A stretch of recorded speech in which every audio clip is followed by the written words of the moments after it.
እመቤታችን በዮሴፍ ቤት ሳለች ከዕለታት በአንድ ቀን ምንስ ቢሆን ሴት አይደለሁም ብላ ባጭር ታጥቃ ገንቦዋን ይዛ ውሃ ልትቀዳ ወደ ምንጭ ወረደች።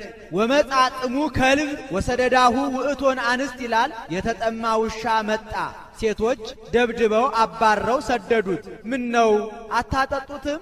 እሱስ የእግዚአብሔር ፍጡር አይደለም? አያሳዝናችሁም? አለቻቸው። አንቺ ስራ ፈትቱ አጠጪው። እኛስ ለባሎቻችን ለልጆቻችን እናስባለን፣ እንቸኩላለን። በዚያውስ ላይ እንዲህ አይነቱን ርኅራኄ ከወዴት አገኘሽው? አምላክ ይወለዳል የተባለው ካንቺ ይሆን ብለው ዘበቱባት።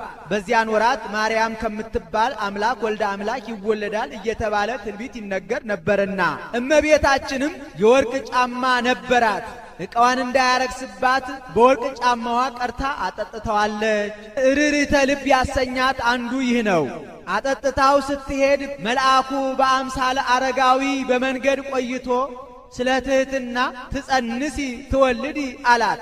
እመቤታችንም ቀድሞ እናት አባቴን ያሳተ እኩይ ሰይጣን ደግሞ ዛሬ እኔንም ሊያስተኝ ነው ብላ መልስ ሳትመልስለት ዝም ብላ ትሄዳለች። ከቤቷ ደርሳ ገንቦዋን አኑራ ተቀምጣ ሳለ መልአኩ ለሁለተኛ ጊዜ ትጸንሲ ትወልዲ አላት። ይህ ነገር ደጋገመኝ፣ ደግ ነገር ሳይሆን አይቀርም፣ ከቤተ እግዚአብሔር ሄጄ ልረዳው ብላ ከቤተ እግዚአብሔር ሄዳ በወርቅ ወንበር ተቀምጣ ወንዘ ትፈትል ወርቀ ወሜላተ አስተርአያ ገብርኤል ግብተ ይላል። ወርቁን ከሐር ሐሩን ከወርቅ እያዋሃደች እያስማማች ስትፈትል መልአኩ ለሶስተኛ ጊዜ ትጸንሲ ትወልዲ አላት። እማይቴ ረከብከ ዘከመዝ ብስራተ ዘእንበለ ዘር ምድር እትወተ ወዘእንበለ ምጥ እምድንግል ጽንሰተ። ምድር ያለ ዘር ታበቅል ዘንድ ሴት ያለ ወንድ ትጸንስ ዘንድ እንደምን አድርጎ ይሆናል? እንዲህ ያለውን ነገር ከወዴት አገኘው አለችው። ቅዱስ ገብርኤልም ያንቺማ ጽንስ መቼ እንደሌሎች ሴቶች ነዋ። መንፈስ ቅዱስ ይመጽእ ላዕሌኪ፣ መንፈስ ቅዱስ ያድርብሻል። ወኃይለ ልዑል ይጼልለኪ፣ ኃይለ ልዑል ወልድ ከሦስቱ ግብራት ይከለክልሻል አላት። አንድም ኃይለ ልዑል መንፈስ ቅዱስ ቢያድርብሽ ካንቺ የሚወለደው ቅዱስ ቅዱስ ቅዱስ ተብለው ከሚመሰገኑ ከሦስቱ ቅዱስ አንዱ ቅዱስ ነው።